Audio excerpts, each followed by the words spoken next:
Okay, this video is going to show you a little bit more about working with pictures as well as doing motion tweens in Final Cut.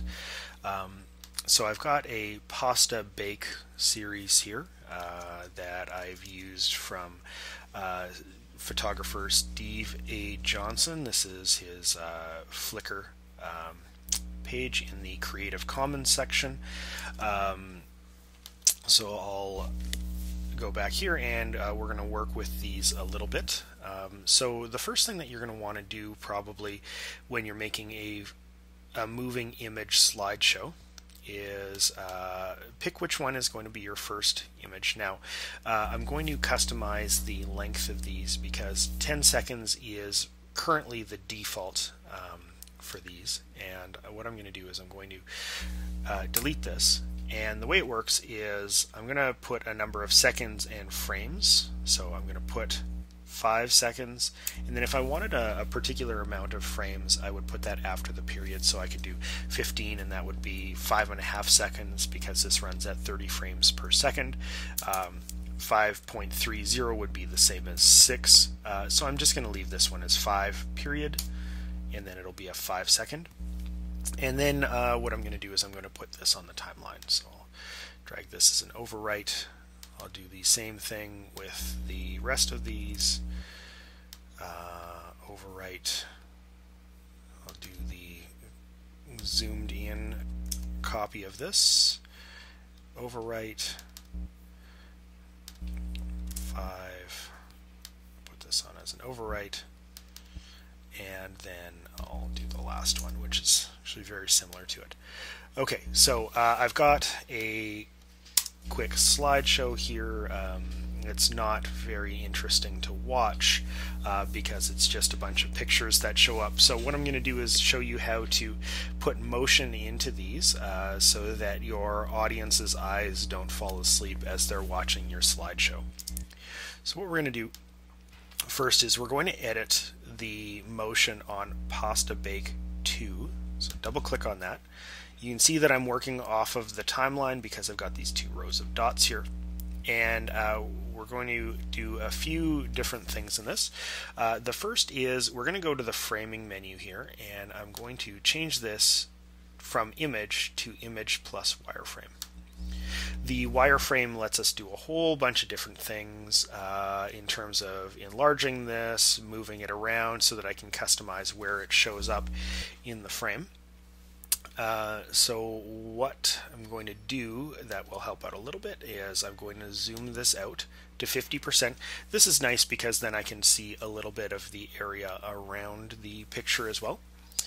And I'm going to decide where I want the picture to start. So what I'm going to do is I'm going to have it move from the top left to the bottom right. And I'm also going to have it enlarge. So I'm going to just shrink it a little bit here. And what we have to do is we have to use this add motion keyframe. So I click on that. You can see that the crosshairs here turn green. That way I know that there's a motion keyframe here. Then I'm going to go to the end of my selected area, and then I'm going to move it to the bottom right. You can see here that there is a purple line indicating where this is moving, and then I'm going to enlarge it a little bit as well. So just something very, very smooth. So this will be the first picture. It's really even hard to tell that it is enlarging while it's going. Now with the second one here, I'm going to do this a little bit different. I'm going to start at the top right, make it smaller. Also make sure that when you put your keyframe in that you're at the beginning of that clip. So I'm going to put, actually I'm going to rotate it too a little bit, which I can do by clicking and dragging here. So we'll start there.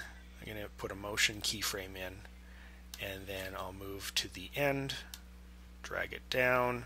This one will be a little bit more dramatic. Rotate, enlarge, and then this is the effect that I get. So I get my first one, which is a very gradual zoom, and then this one's a little more intense. There we go. Now with Pasta Bake 4, I'll do a few other things. So I'm going to shrink it, move it up here, motion keyframe, go to the end of the clip, pull it down, and I'm also going to rotate it completely. There we go. So what we get here now, I should probably enlarge this too. So then for the second one, it's much more dramatic, maybe a little bit too dramatic. Now for this one here, I'm going to do a few other things. Going to move it to the top middle. Then I'm going to put a keyframe here, go to the end, and then here I am going to, I guess, make it larger, and that'll be fine. But now what I can also do is I've got all these little points here, and you can actually use those to curve the line that this thing is going on. So I'm going to drag the line so it curves in this direction. I'm going to use a handle, and then on the last frame maybe I'll give it a rotation too. So this one should move to the side and slide down. So you can see that it starts moving, and because this middle green one is also a keyframe, it only starts rotating after I have done that.